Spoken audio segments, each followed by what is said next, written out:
Welcome to The Explainer. Today, we're diving into the massively complex military strategies that literally dictate how trillions of dollars get spent globally. We are talking about defense budgets that are bigger than the entire economic output of most nations. And the craziest part? It's all dedicated to preparing for conflicts that everyone desperately hopes will never, ever happen. We're going to break down the very foundation of how nations protect themselves today, pulling from deep dives into the 2026 U.S. National Defense Strategy, reports on China's military development, and some heavy-hitting analysis from the RAND Corporation. Let's get into it. So, how exactly do superpowers win without actually fighting? When rival nations are armed to the teeth with literally the most destructive technologies ever created, how do they ensure peace? It's kind of the ultimate paradox of modern geopolitics, right?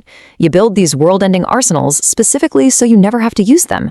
But how do you convince an adversary that pressing a launch button or rolling tanks across the border is just a terrible idea before they even think about doing it? Well, it all boils down to two distinct psychological and strategic concepts that guide pretty much every major military decision on Earth right now. The first of those concepts is what we call denial. The best way to think about deterrence by denial is to picture putting a massive, totally impenetrable deadbolt on your front door. The goal here is that a burglar walks up, takes one look, and just gives up before even trying to break in. It's all about persuading the enemy that their attack is highly unlikely to succeed. You're building a shield so strong and so layered that the adversary looks at it and essentially says, "Nope, my objectives are impossible to achieve here, just not worth the effort." In the real world, this giant deadbolt takes the form of heavily layered missile defense systems, fortified forward operating bases, massive naval fleets patrolling critical choke points, and incredibly robust supply lines that just can't be starved out. On the flip side of that, we have military cost imposition. So if denial is the deadbolt, cost imposition is kind of like putting up a giant sign warning about a ferocious guard dog. The burglar might actually be able to break in, right? They might even grab something, but that guard dog ensures it is going to hurt them immensely. You're using the threat of military force to persuade the enemy that the pain and the costs of the war will completely outweigh any potential benefits they might get. In reality, that ferocious guard dog looks like the threat of total economic blockades, the systematic destruction of an adversary's critical infrastructure, or just massive, overwhelming counterstrikes targeting their leadership. And this really brings us to the core difference we need to keep in mind today. Denial focuses on an unbreakable defensive shield, a literal physical barrier to success. Cost imposition, though, relies on the threat of a devastating offensive sword, a promise of absolutely unbearable retaliation. Finding the exact right balance between this shield and this sword is basically the ultimate tightrope walk for global superpowers.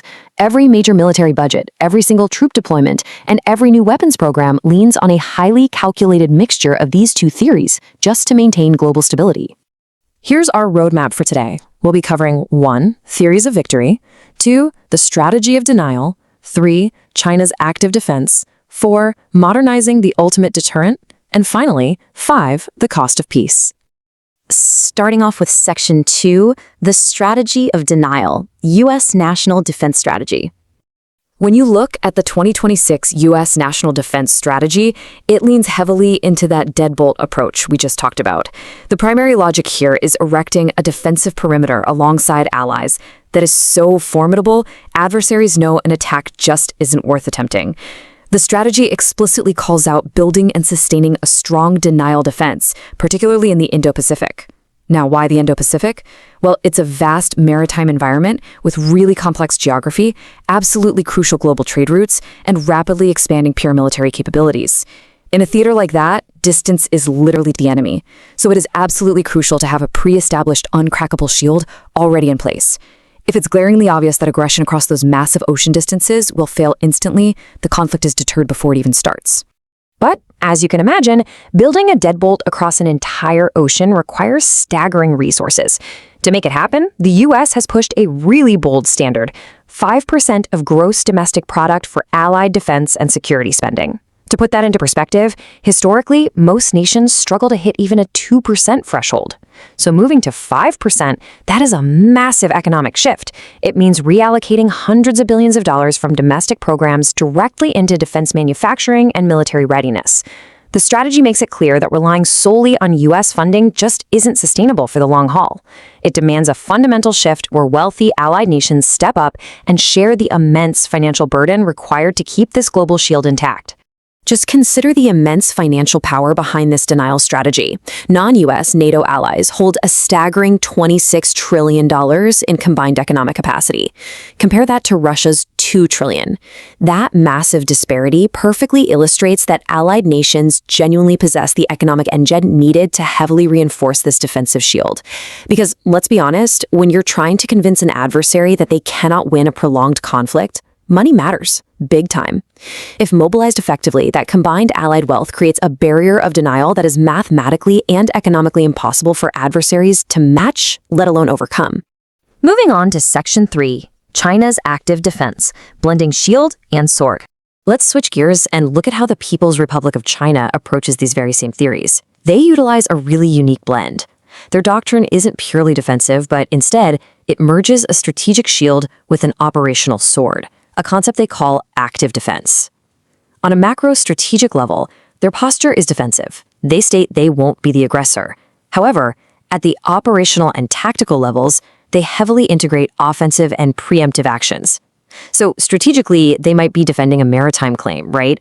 But operationally, that defense might involve aggressively intercepting foreign aircraft or swiftly occupying a contested reef before an adversary can even react. Basically, the shield itself is inherently aggressive. The crux of it is that they prepare thoroughly during peacetime to avoid conflict, but they are doctrinally prepared to counterattack forcefully, or even preemptively, if they feel strategically challenged.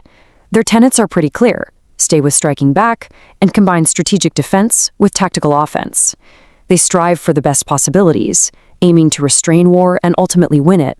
The psychology here is actually fascinating. China views seizing the operational initiative, even striking first in a localized scenario, as a perfectly valid defensive measure if they believe their broader strategic sovereignty is being threatened. They want to set the battlefield conditions in advance, using really sharp tactical offenses to keep adversaries constantly off balance. You can really see how this active defense doctrine plays out in reality when you look at friction points, like the disputed border in the Himalayas. There are incredibly complex, overlapping territorial claims between China, India, and Bhutan. In high-altitude gray zones like the line of actual control, active defense means China might view securing a tactical ridge, building forward infrastructure, or preempting an opponent's patrol as a strictly necessary defensive measure. Their shield requires proactive, sometimes physical pushing at the edges. It's essentially a constant low-level testing of the adversary's resolve, ensuring their defensive perimeter is aggressively maintained without necessarily sparking a full-blown war. Now, if that strategic deterrence fails, the doctrine shifts rapidly into cost imposition. China's strategy includes utilizing disruptive operations to blind and deafen the enemy or degrade their overall confidence. Chinese defense academics openly suggest targeting reconnaissance and communication satellites to do this. In modern warfare, blinding and deafening an enemy literally means cutting off their GPS, severing encrypted communications, and plunging command centers into total darkness through highly targeted cyber attacks. This is the ultimate severe guard dog we talked about earlier. Before a single conventional shot is even fired, the goal is to induce widespread operational paralysis and fear, ensuring any adversary pays a completely crippling price for engaging. That brings us to Section 4, modernizing the ultimate deterrent, the Nuclear Triad. The Land-Based Intercontinental Ballistic Missile, or ICBM, represents the absolute most extreme application of both denial and cost imposition. These systems are specifically designed to deny an adversary the ability to execute a decapitation strike against U.S. forces. For those who might not know, a decapitation strike is an attempt to wipe out a nation's leadership and command structure in one massive surprise blow. By dispersing hundreds of ICBMs in hardened underground silos spread across vast stretches of the country, it basically guarantees that no surprise attack could ever successfully wipe out the ability to respond. It denies the enemy the possibility of a clean victory, while threatening the absolute ultimate cost imposition in return. But here's the catch.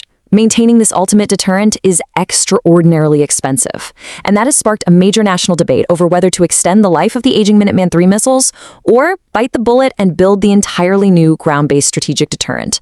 This is a super pressing issue right now, mainly because the Minuteman III systems were originally deployed way back in the 1970s.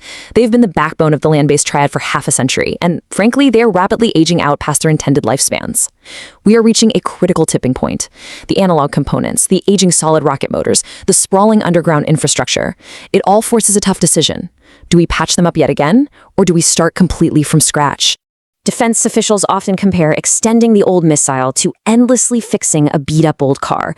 Eventually, the cost of parts, labor, and the growing risk of catastrophic technical failure completely outweighs simply investing in a more reliable modern vehicle. On one side of the debate, proponents of life extension argue that upgrading the Minuteman III saves billions in the short term and avoids the staggering upfront development costs of a brand new weapon system. But on the other side, military leadership insists that a modern replacement provides absolutely vital new capabilities, like enhanced cybersecurity and much easier maintenance, which will actually result in long-term cost savings. Their main argument? You simply cannot afford to have your ultimate deterrent rely on obsolete, decades-old technology. And finally, Section 5, the cost of peace. As we wrap up this explainer, we really have to ask which of these theories actually provides a safer world. Well, according to analysis from the RAND Corporation, denial offers the best chance for delivering victory while avoiding catastrophic escalation. Essentially, a strategy that relies heavily on that massive impenetrable deadbolt is generally considered much safer. Cost imposition, on the other hand, carries a dangerously high risk. Think about it. If you rely too heavily on the guard dog, constantly threatening devastating retaliation, a simple miscalculation, a radar glitch, or even a rogue commander could trigger an uncontrollable spiral of violence. Once you start imposing those costs, the adversary retaliates, and suddenly you're in a catastrophic escalation that nobody wanted. Denial, while incredibly expensive to build and maintain, aims to stop the fight before a single spark is ever lit. So I leave you with this final thought. Is a decent peace achieved through an unbreakable shield or a devastating sword? As superpowers continue to modernize their militaries, pouring literal trillions of dollars into contested space domains, advanced cyber warfare, and entirely new generations of nuclear missiles, which path will ultimately secure our future? The defense strategies being drawn up today will dictate global stability for decades to come, and the choices made by military planners right now will echo for generations. Thank you so much for tuning into The Explainer.